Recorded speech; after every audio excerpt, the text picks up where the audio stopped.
got the AC box laid out, and I wanted to show you the gasket that goes on.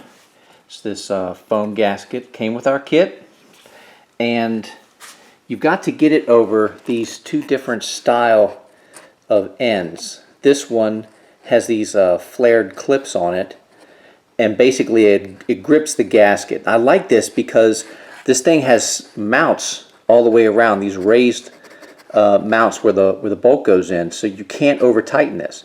Once you tighten it down, it hits a certain point and it doesn't crush the gasket or do anything crazy, so I like that. So you've got a bunch of these that go along the rail. Let's see if I can see this on the other side here. So this is a different type. It's basically the same, it's kind of the same thing, except it's got like a raised rounded area on it, but it's the same thing. The gasket just goes down into it. You can see I've already put this one down in over here. So it's just a stop. It keeps the gasket from getting crushed. And why there's two different styles on there, I don't know, but let's get the gasket on and then get it into the car. So before I can get the AC box in, I'm going to put this heat shield back on. This came from the factory. This was basically just a heat shield to keep the exhaust manifold, I guess this is where the pipe went down in the back, and there's just like a heat shield to radiate some of that heat away from the firewall and the AC box. So I cleaned it up, painted it with some header paint that they said was aluminum, and it looks kind of chrome to me, but that's what it is. So we'll get this on, and then it's AC box.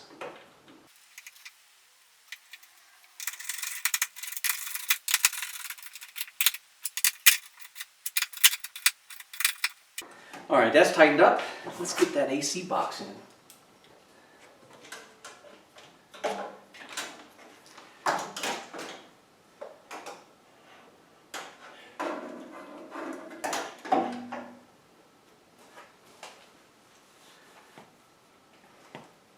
Alright, got this bad boy up in place. Made sure that I got my vacuum lines and my electrical wires fed inside.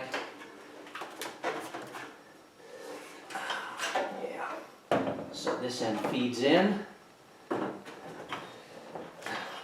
Not an issue before, because the vent is gone. Just got to get it past that one bracket on the inside. Wire some back lines, make sure they're in there. Alright. That's up in place. Make sure it's underneath these clips.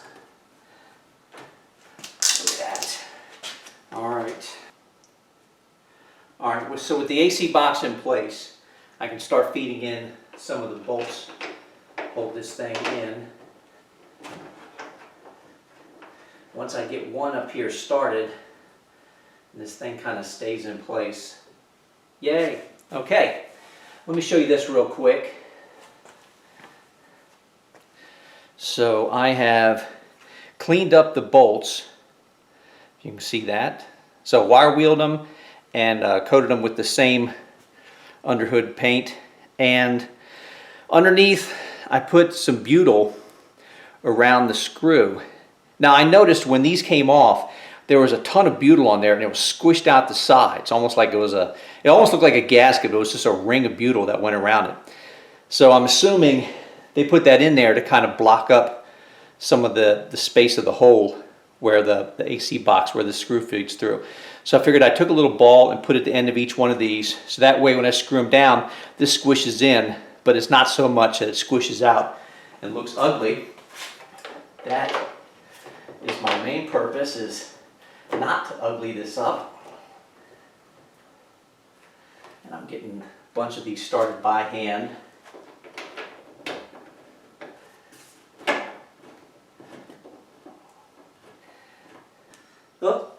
Oh, we got a stray. Let's see if we can't get that bad boy back in without having to take that top bolt out. Get in there. Let me make sure that's there. All right. Most of the, got a couple of top bolts in place. Make sure this gasket is tucked in right where it should be.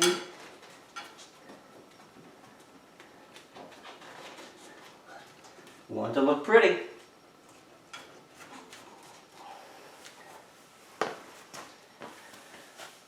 Okay, let's start feeding some of these bolts in.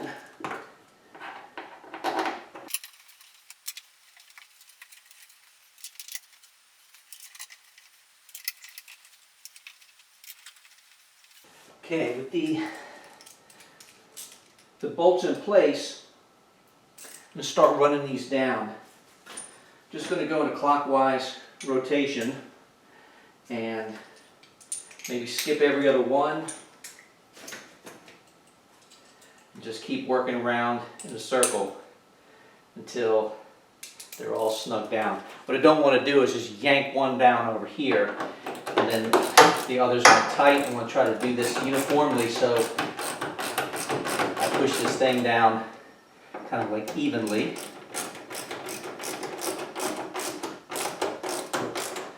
Just till it snugs. I'll skip that one.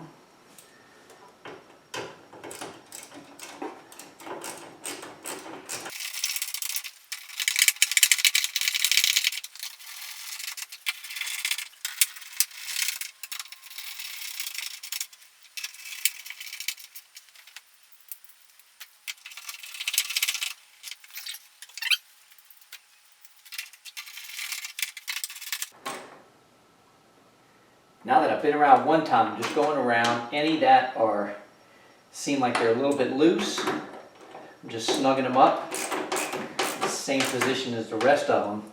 And then we'll do one more rotation around, snug it down for good. Then we'll be on to something else. The rest of those seem to be in good shape. So now with all this in place, I can see my ground strap coming from the heater core. I think I'm going to put it right there on the underside of the firewall. Instead of it being up here, ugly, hidden. I like that. Engine, with the engine in, valve covers on, everything, you won't even see that. So, all right, so the AC box is in. Let's move on to the next thing. So on the inside of the vehicle, I have reinstalled the ductwork that I cleaned. And I think what I'm going to do is, and you see I've hooked all the vacuum lines back up. I'm going to put vacuum to this, and I'm going to put the control unit on and just make sure that everything is functioning before I do anything else. Just to make sure. I know I've checked the hoses, I've checked the actuator valves themselves, but I just want to check that AC head unit now and make sure that we don't have any leaks and everything functions the way it should. So let me go around the front side and let me show you how I'm going to do that. This is my AC vacuum pump. This is used for pulling down the system once you evacuate it and fix any problems you may have. So you pull a vacuum and then you add Freon back to it. So what I've done is I've hooked vacuum line up to that and I've run it over to the main, that violet line, which is your main vacuum source going back into the car. And I've got a T down there because this pump will pull almost 30 inches of vacuum. So I've actually got a plug on the other end of that three-way T, and it's got a hole in it, creating kind of a controlled vacuum leak, which is going to net me somewhere around 15 to 16 inches of vacuum, which I think is at the low side of what you need in a vehicle.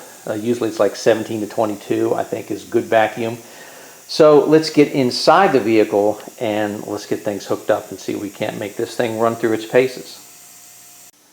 Alright, so here we are inside the vehicle and I've got the main line right here that's coming in from outside.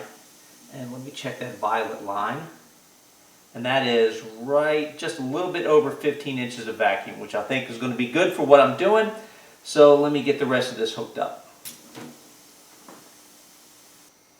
Okay, let's see what we got. So obviously the hot to cold isn't going to work because the cable isn't hooked up, but that's not an issue. Well, right now what I'm checking is all these doors and the function on here. So we're going to go to max AC. This valve's all the way up. This one's closed, that's closed. Go to max AC.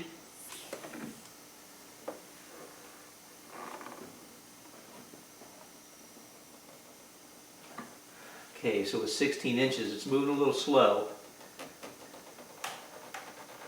There it goes.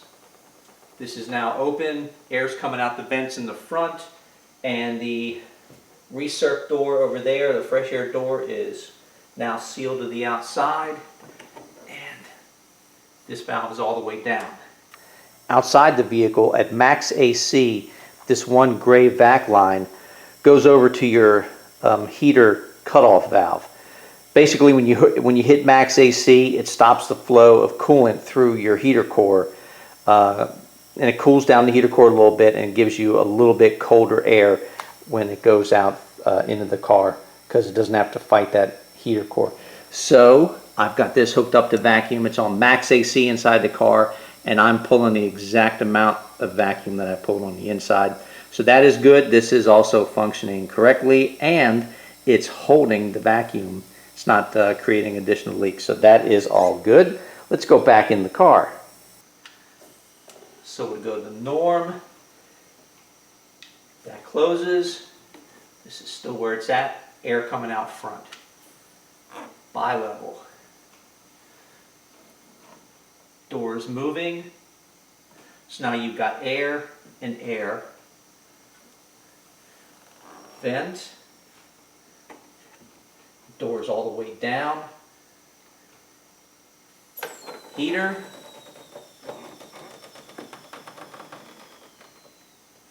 All the way down. That is open.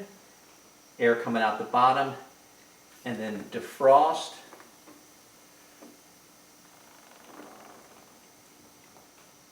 Yep. Then air comes out the top. I think we've got it. All right, everything is going back to where it should be. So if I go to max again, let me just check it a second time. Doors opening up.